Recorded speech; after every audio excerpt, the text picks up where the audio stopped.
የብዙ ሰው ችግር የሚያማክረው ራሱ የሚወደውን ሰው ነው እንጂ የሚያቅሰው አይደለም። ኢኮሜርስ ማለት ከማስተዋወቅ ጀምሮ ኤሌክትሮኒካል ኮሜርስ ነው አይደል? እና አማዞን ያደጉት በዛ ነው። አማዞን ላይ አፊሊየት ማርኬቲንግ መስራት ትችላላችሁ። ኢኮሜርስን ምናልባትም የተለያዩ ፕሮዳክቶችን መርካቶ ሄዳችሁ 1 2 3 4 ብላችሁ መርጣችሁ ብዙ ሰው ሊገዛቸው የሚችላቸውን ነገሮች የኦንላይን አይቲ ባለሙያ ከሆናችሁ ሜቢ ሾፒፋይ ላይ ወይም ሌሎች የኢኮሜርስ ፕላትፎርሞች ላይ የተወሰነ ክፍያ ከፍላችሁ የራሳችሁ ኦንላይን ሱቅ ፈጥራችሁ ኦንላይን እኮ ክሊክ ክሊክ እያስደረጋችሁ መሸጥ ይቻላል። ድሮፕ ሺፒንግ ማለት ኦንላይን ላይ ብቻ የሚሸጥ ካምፓኒ ይኖራል። ምንድነው ድሮፕ ሺፒንግ ካልገባችሁ ኖት ያዙና ዲግ ማድረግ።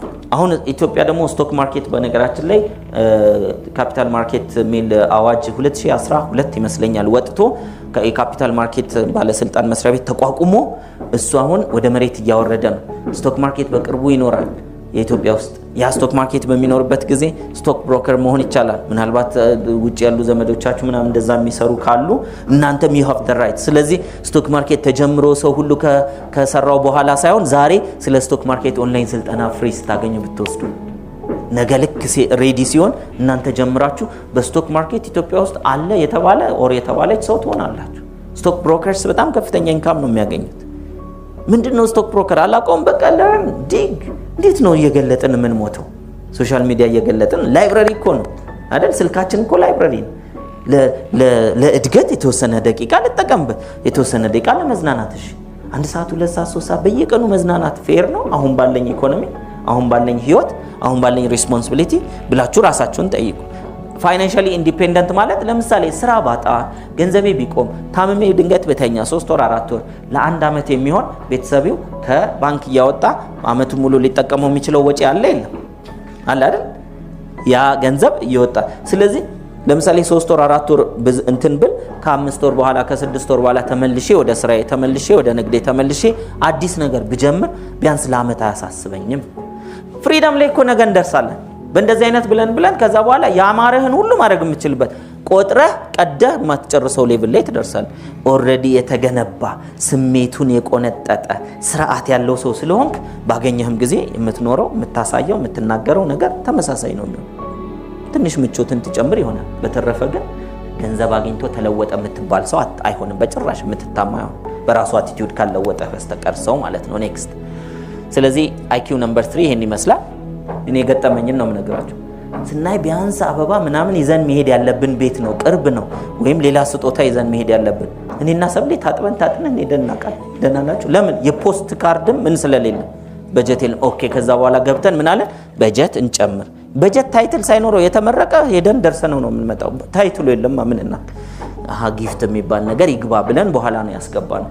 ጊፍት ሲባል እንዳለ ደግሞ እዛ ጋር ቆልሉት አሏችሁ።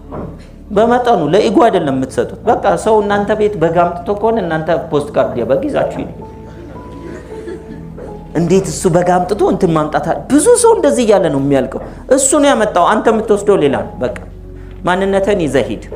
ይሄ በጣም ወሳኝ ካልሆነ በተሰጣችሁ ልክ ነው የምታልቁት። ባይመጣ ይሻላልም ከሰው ጋር ስጦታ ወይ አምልጡ። ስጦታ ሲያመጡ ዝም ብሎ ገንዘብ አጠገቤ ስላለ ለስሜቴ ሁሉ ከመውጣት ይልቅ ይህ ገንዘብ ለዚህ ጉዳይ ነው ለዚህ አይውልም ይሆናል። ኦኬ የትራንስፖርት አጥተን እናውቃለን። ሴቪንግ አለ፣ ያስቤዛ አለ፣ ብሩ አለ፣ ቤት የትራንስፖርት በጀት አለቀ። በእግሬ ሄጃለሁ።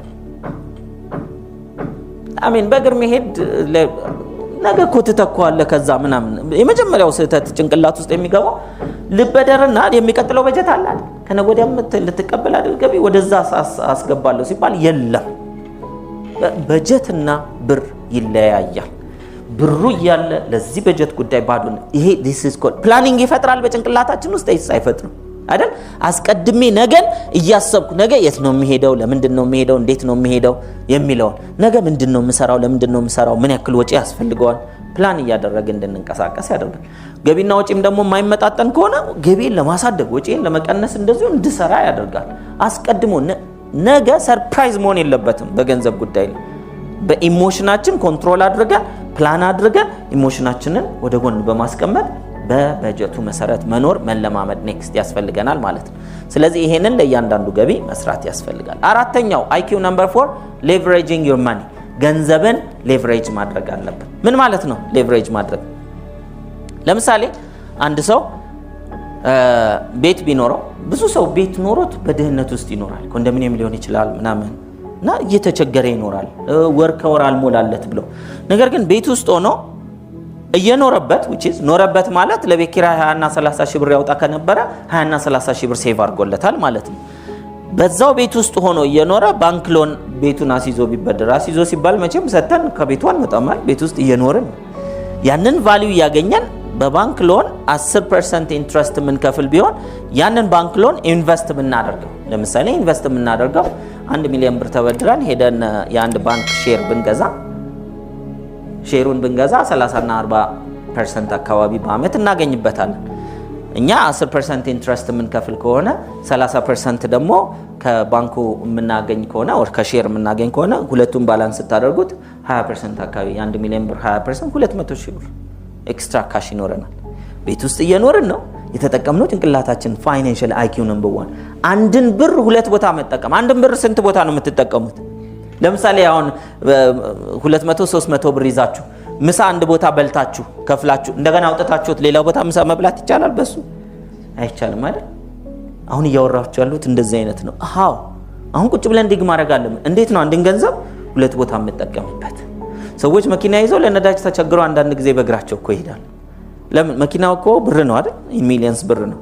እሱን መኪና አስይዘው ተበድረው ከዛ በኋላ የሆነ ቦታ ሪል ስቴት ላይ ኦር ሼር ላይ ኦር ሌላ ነገር ላይ ኢንቨስት አድርገው ሪስክ ያልሆነ ሚኒመም ሪተርን የሚያመጣ 20% 25% ቢያመጣላቸው እነሱ ለብድር የሚከፍሉት 15% ቢሆን 5% ምን ያገኙበታል? ልዩነቱን ያገኙ። የ1 ሚሊዮን 5% ማለት 50 ሺህ ብር ማን ይሰጣል? ግልጽ ነው። እንደዚህ ያደረግን ኤቭሪዴይ ብንማር ህሊናችንን ብናሳድገው ይሄ ልምምድ እኮ ነው ነገ በ50 ሺህ ምናምን ምላችሁን በ5 ሚሊዮን በ10 ሚሊዮን በ100 ሚሊዮን በ500 ሚሊዮን በቢሊዮን እያለ የሚሄደው ይሄው ልምምድ ነው። ካላወቅ ነው ብር እኮ አያመጣም በራሱ ወጥቶ ያልቃል በስሜታችን። ስለዚህ ሌቨሬጂንግ ዮር ማኒ የምንለው ኔክስት ይሄን ይመስላል። አምስተኛውና ኔክስት የመጨረሻው ኢምፕሩቪንግ ዮር ፋይናንሻል ኢንፎርሜሽን ስለ ገንዘብ ያለንን መረጃ እናሻሽል ኤቭሪ ዴይ በየቀኑ። እኔ አንደኛ በየቀኑ ለማሻሻል ከፈለጋችሁ ኦንላይን ላይ ቪዲዮ የሮበርት ኪዮሳኪን ቪዲዮዎች እዩ። 5 ደቂቃ 10 ደቂቃ እያያችሁ ኖት ያዙ። በመጽሐፍ ደግሞ ሪች ዳድ ፑር ዳድ፣ ካሽ ፍሎ ኳድራንት፣ ኢንክሪዝ ዮር ፋይናንሻል አይኪው፣ ኤ ጋይድ ቱ ኢንቨስቲንግ፣ ቢፎር ዩ ኩዊት ዮር ጆብ። እነዚህ 5 መጽሐፎች የሮበርት ኪዮሳኪ ናቸው። ፋይናንስ ላይ በጣም የሚገርም ነገር ያስተምራችኋል። ስታነቡ ያልገባችሁ እንኳን ነገር ካለ ትራንስሌሽን እየጠየቃችሁ ፋይናንሻል አይኪዋችሁ ይጨምራል። በዛ ትረስት ሚ አሁን ከምታውቁት ሰው በላይ የሆነ ትልቅ ፋይናንሻል አይኪውን የጨመረ እና ትራንስፎርም ያደረገ ሰው ታገኛላችሁ።